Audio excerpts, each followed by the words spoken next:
Hello আমার social মিডিয়ার সকল বন্ধুরা, আপনারা দেশ বিদেশে যে যেখানে আছেন সকলকে জানাচ্ছি জনপদ কক্সবাজার থেকে সমুদ্র সম ভালোবাসা ও শুভেচ্ছা। আপনারা জানেন এখন কক্সবাজারে দুটি বিষয় মূলত কক্সবাজার খুব উত্তপ্ত এবং যেটা নিয়ে পুরো বাংলাদেশে খুব আলোচনা হচ্ছে। একটি হচ্ছে রোহিঙ্গা সংকট, রোহিঙ্গাদের তাদের নিজ দেশে ফিরে যাওয়া এবং না যাওয়া, এবং আরেকটি হচ্ছে সেন্ট মার্টিনকে ঘিরে যে একটি দূরভিসন্ধি পরিকল্পনা করছে মিয়ানমার সরকার। সেটি নিয়ে দীর্ঘ 22 বছর পরে আমরা দেখতে পেয়েছি স্বরাষ্ট্র মন্ত্রণালয়ের নির্দেশে বর্তমানে সেন্ট মার্টিনে এক প্লাটুন বিজিপি অবস্থান করছে। প্রিয় ভাইয়েরা, এই দুটি বিষয় নিয়ে মূলত আমি আপনাদের সাথে আজকে কথা বলতে চাচ্ছি।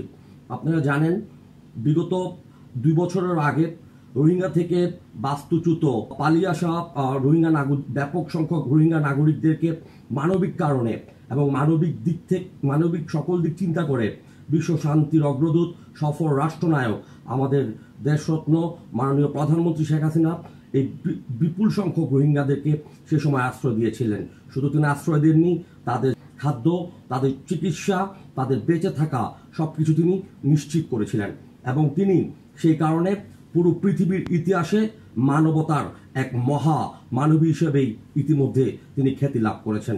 কিন্তু লক্ষ্য করলে দেখা যায় এত বছর পর, এতদিন হয়ে গেল, এতদিন পরেও রোহিঙ্গাদের এই যে ফিরে যাওয়ার যে কর্ম পরিকল্পনা কিংবা তাদের ফিরে যাওয়ার যে চিন্তা ভাবনা কিংবা মিয়ানমার গভর্নমেন্ট যে তাদের ফিরিয়ে নিয়ে যাবে এইরকম কোনো রকম অ্যাটিটিউড কিংবা এইরকম কোনো রকম লক্ষণ আমরা এতদিন পরেও মায়ানমার সরকারের কাছ থেকে দেখতে পাচ্ছি না। এটি আমাদের জন্য অত্যন্ত অত্যন্ত দুর্ভাগ্যজনক।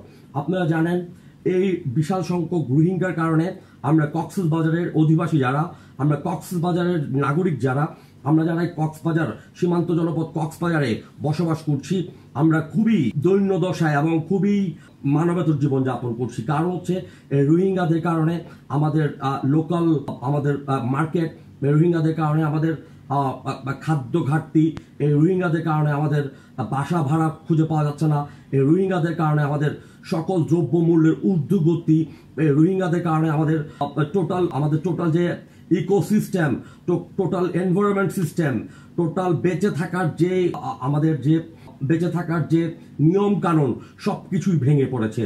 কারণ 11 লক্ষ রোহিঙ্গা এটা কিন্তু চারটিখানি কথা নয়, এবং এই রোহিঙ্গাদের থেকে প্রতিদিন আপনারা জানেন নিশ্চয়ই তারা প্রতিদিনই এখানে তাদের থেকে প্রচুর পরিমাণ বাচ্চা হচ্ছে এবং প্রত্যেকদিনই তাদের জনসংখ্যা রোহিঙ্গাদের বেড়ে চলছে। সো এইটার দিক থেকে ইতিমধ্যেই উখিয়া টেকনাফের জীবনমান ভেঙে পড়েছে।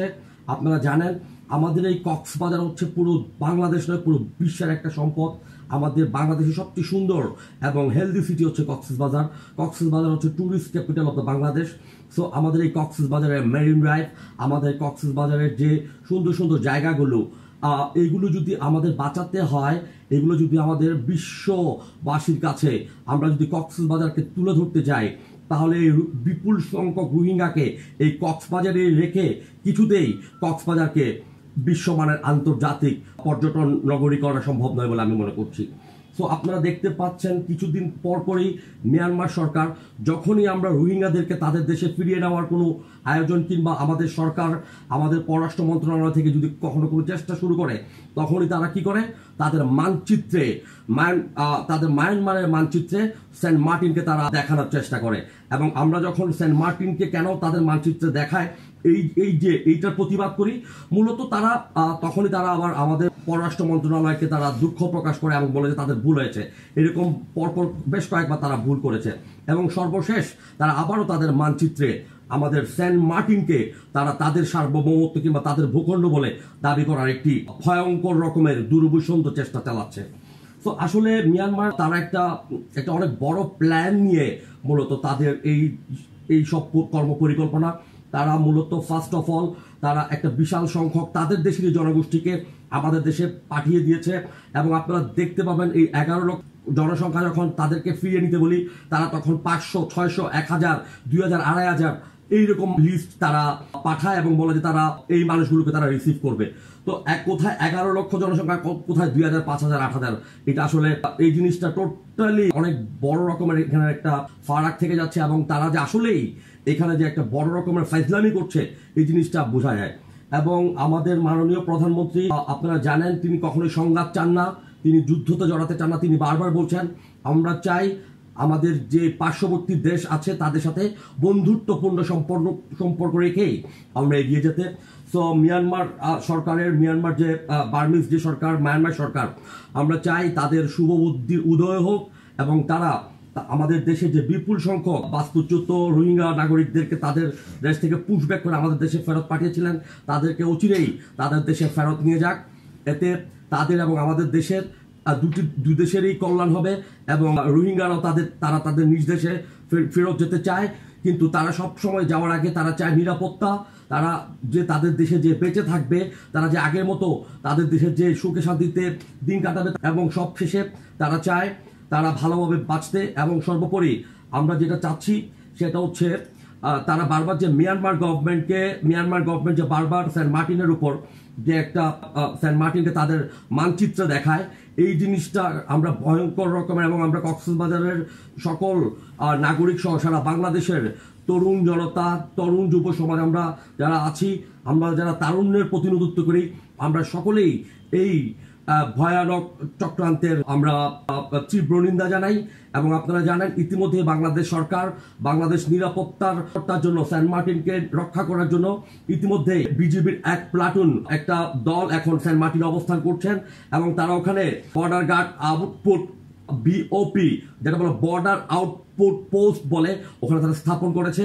এবং তারা, আপনারা জানেন, সর্বশেষ 1997 সালে সেন্ট মার্টিনে বিজিবি ছিল, এবং এখন হচ্ছে 2019, দীর্ঘ 22 বছর পর আবারও সীমান্ত রক্ষার স্বার্থে, আমাদের সেন্ট মার্টিনকে রক্ষার স্বার্থে চোরাচালান রোধ করার জন্য, এবং সর্বোপরি মানব পাচার যে টেকনাফের সীমান্ত হয়ে যে সেন্ট মার্টিনের পাশ দিয়ে যে মালয়েশিয়ায় বিপুল সংখ্যক রোহিঙ্গাকে পাচার করার যে চক্রান্ত চলছে, তা রোধ করার জন্যই মূলত এই বিজিবির দক্ষ এক প্লাটুন বিজিবির সৈনিক এখন সীমান্ত পাহারা দিবে।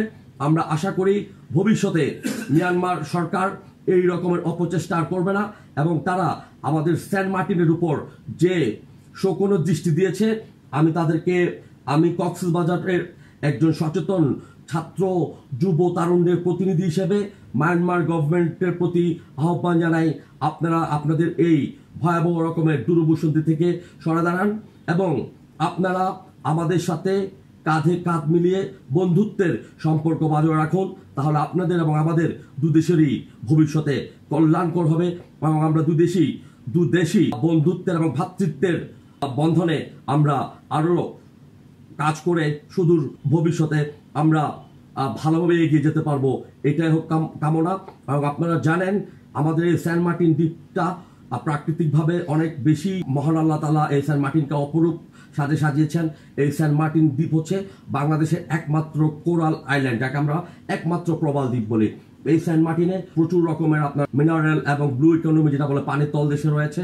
আপনারা জানেন ওখানে প্রায় 187 রকমেরও বেশি প্রজাতির শামুক রয়েছে, 157 প্রজাতির শৈবাল উদ্ভিদ রয়েছে, 244 প্রজাতির বিভিন্ন সামুদ্রিক প্রজাতির মাছ রয়েছে, এবং এই সমুদ্রতে 19 প্রজাতির স্তন্যপায়ী প্রাণী রয়েছে, এবং এই সেন্ট মার্টিন দ্বীপে 142 প্রজাতির পাখি রয়েছে।